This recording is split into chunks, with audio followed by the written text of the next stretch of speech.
Bueno, seguimos las exposiciones de hoy. Presento a Gloria Kikler Román, de la Universidad de Vigo. Va a presentar una ponencia, una comunicación que versa sobre estrategias utilizadas en el aprendizaje de lengua de signos española. Cuando quieras, Gloria. Muy bien. Bueno, pues mi seña es Gloria, ¿vale? Gloria. Bien. Uno de los campos en los que se centra la investigación últimamente en la didáctica de segundas lenguas es el estudio del error para lograr, bueno, en los últimos tiempos, desde hace mucho tiempo, es el estudio del error para lograr que las producciones de los aprendices de cualquier segunda lengua pues, sean lo más cercanas posible a la que sería la de un nativo. Bien, ¿por qué estudiar los errores que cometen o las desviaciones de la norma que producen los aprendices de lengua de signos española, aprendices oyentes de lengua de signos española en sus producciones? Pues porque es necesario, según mi opinión, crear un catálogo de errores que permita adaptar los contenidos, los recursos y, sobre todo, los materiales a las necesidades reales de los aprendices oyentes de lengua de signos. Eso por una parte, porque este catálogo de errores existe en casi todas las lenguas importantes que se estudian como segunda lengua.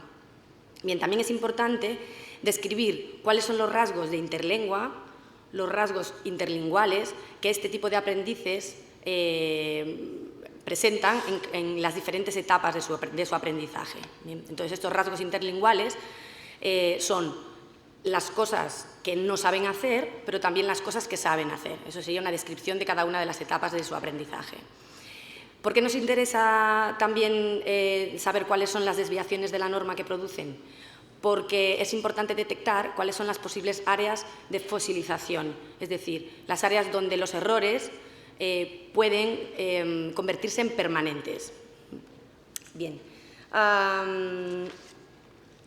¿Qué tipo de herramientas utilizo y qué metodología sigo para conseguir este catálogo y posteriormente el análisis de las estrategias que los alumnos utilizan para solventar sus dificultades comunicativas? Bien, entonces, la base teórica se fundamenta en el análisis de errores. Entonces, este análisis de errores comienza más o menos en la época de los años 50, con un análisis contrastivo que se basaba fundamentalmente en la comparación de la lengua 1 de los alumnos y la lengua 2. Es decir, se consideraban causas de todas las desviaciones, o de casi todas, la influencia negativa de su lengua materna o su lengua 1. Bien, por tanto, el error se consideraba como algo negativo, algo que influía negativamente en el desarrollo del aprendizaje de la segunda lengua. Pasando el tiempo, Corder, en 1967, presenta una teoría nueva, una visión nueva, que es la del análisis de errores, viendo estos errores o contemplando los errores como algo necesario en el aprendizaje y algo normal.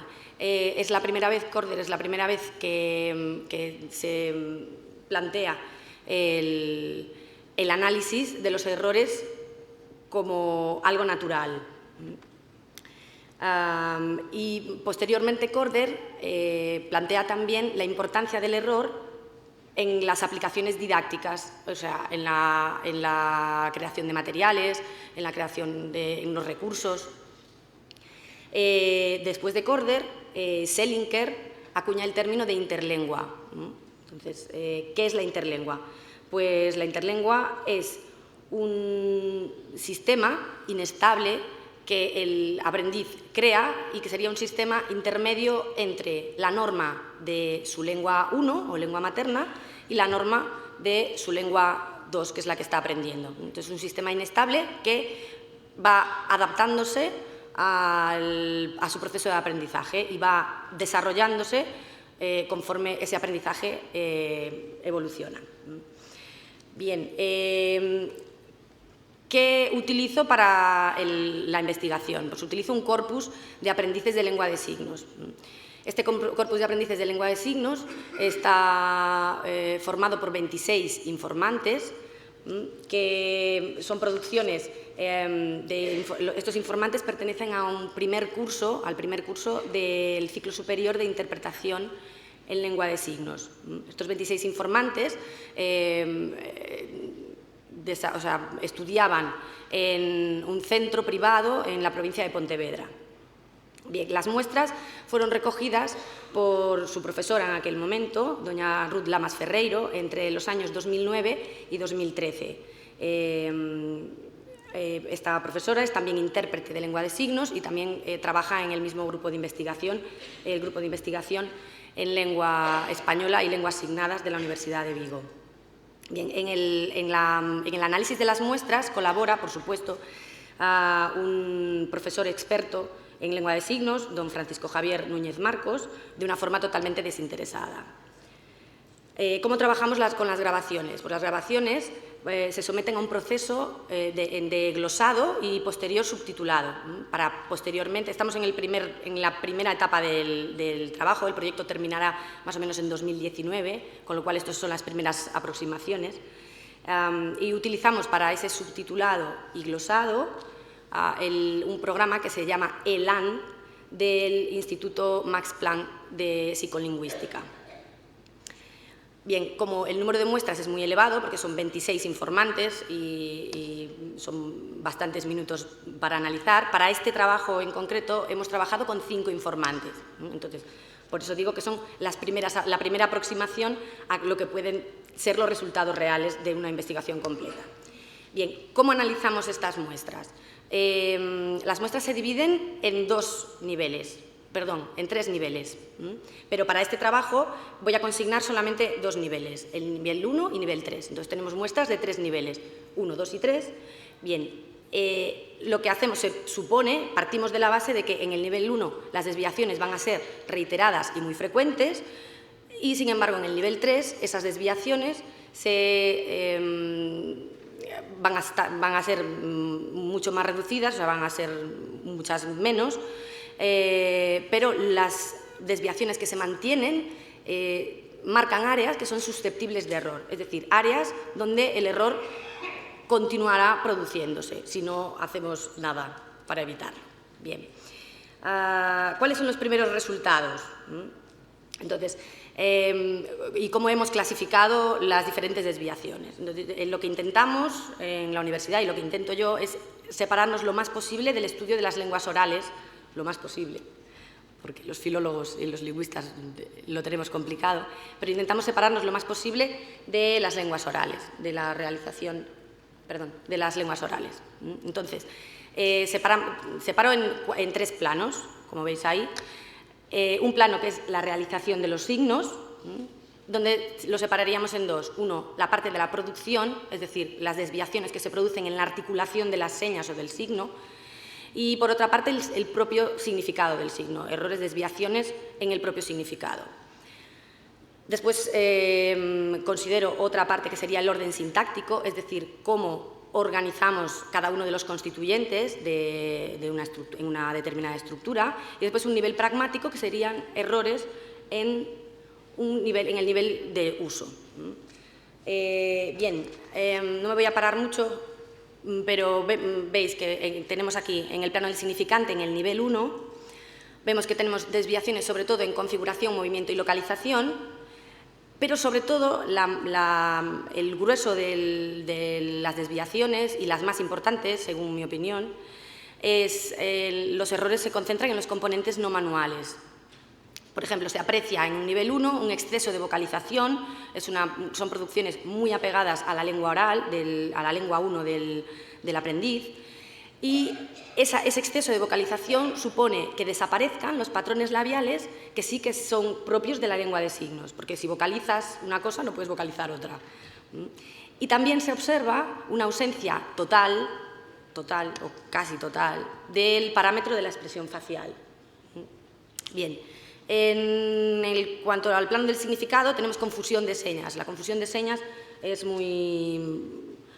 normal. Bueno, normales son todos los errores, pero es muy frecuente. Entonces, hay errores de diferente tipo. Confusiones en el significado de los signos, una confusión que es llamativa, que es entre la posesión y la identificación, es decir, confundir el yo, sobre todo en primera persona, yo y mí, yo y mi casa, por ejemplo. Pues esa posesión e identificación se confunden.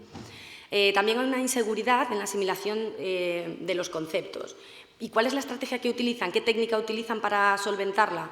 Que esto sí que es llamativo. La utilización de las dos señas en las que el aprendiz vacila o tiene inseguridad.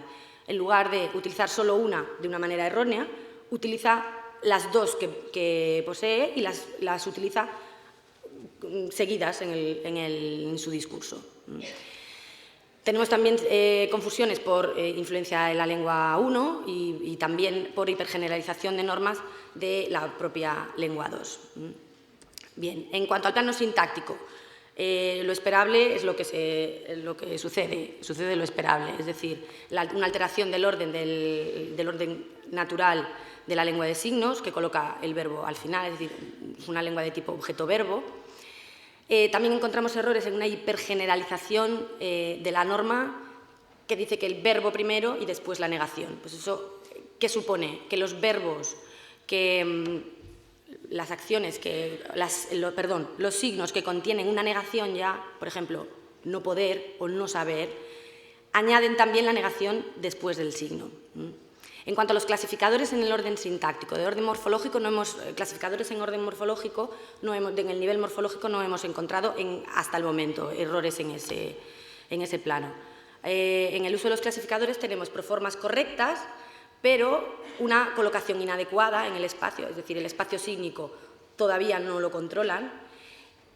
Y también tenemos una especie de traducción de la lengua 1, es decir, se añaden elementos obligatorios en la lengua 1, pero que en la lengua 2 no son necesarios y además son inaceptables. Por ejemplo, el verbo más el objeto más el clasificador. Entonces sería como una mezcla entre la lengua 1 y la lengua 2. En el nivel pragmático, ¿qué tenemos? Pues se usan continuamente marcas orales de toma de turno. Pues, entonces, pero, ese tipo de marcas del discurso oral, típicas del discurso oral, se repiten en el uso de los aprendices.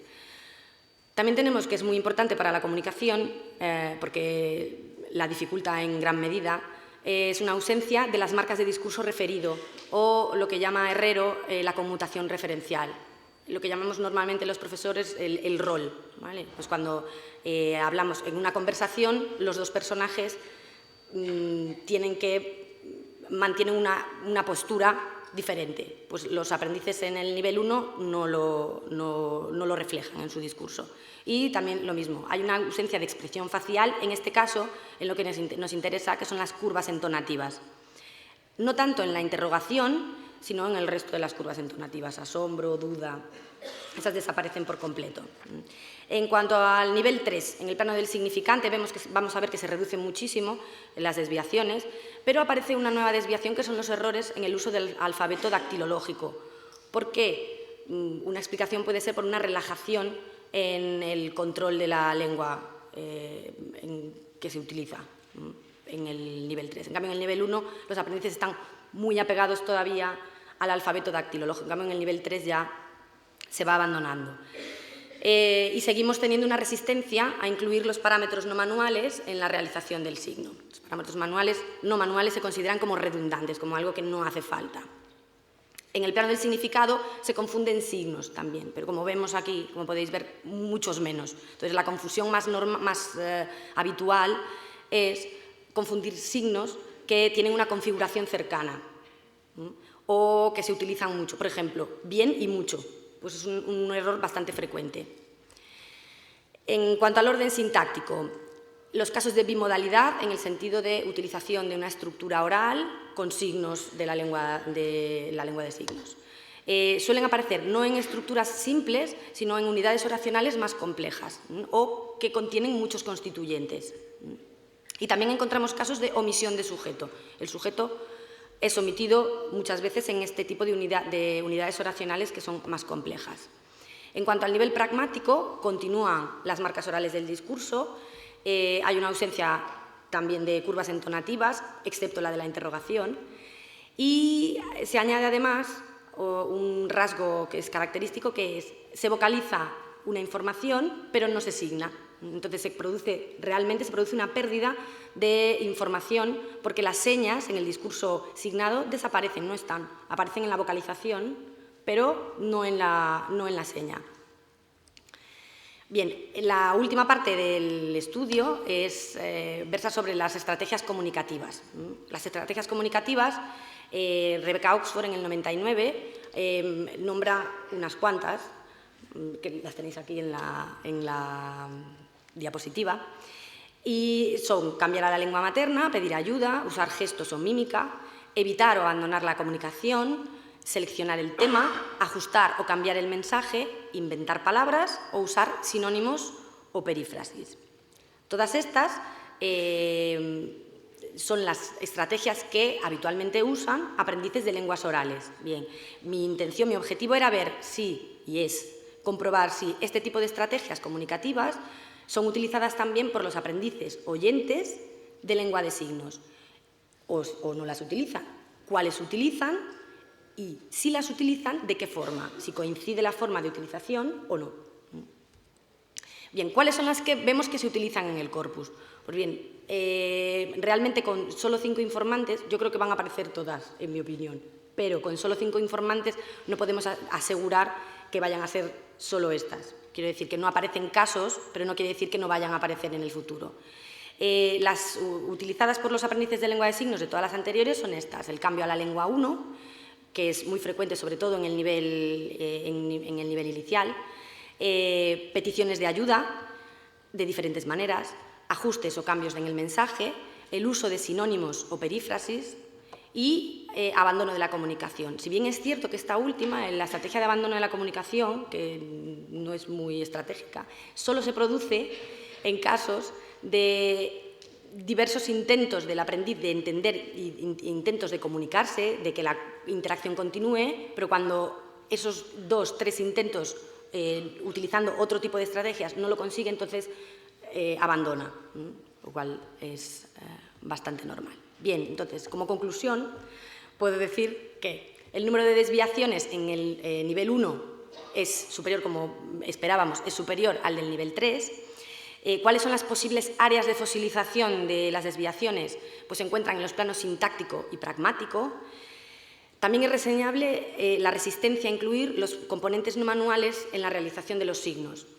Y, por último, decir que las estrategias comunicativas utilizadas por los informantes coinciden con las que usan los aprendices de lenguas orales, aunque alguna de ellas se modifica. Y aquí me gustaría decir que yo creo que se adapta al contexto de la lengua de signos. Por ejemplo, en el cambio a la lengua 1, en ese cambio, el aprendiz utiliza la lengua 1, pero sin emitir sonidos o hablando muy bajito, a pesar de que sabe que su profesor, en este caso, su profesor es oyente y que conoce su lengua, pero lo hace o muy bajito o solamente vocalizando. Eso es una diferencia en cuanto a los aprendices de lenguas orales. Muy bien, pues con esto termino. Muchísimas gracias a todos.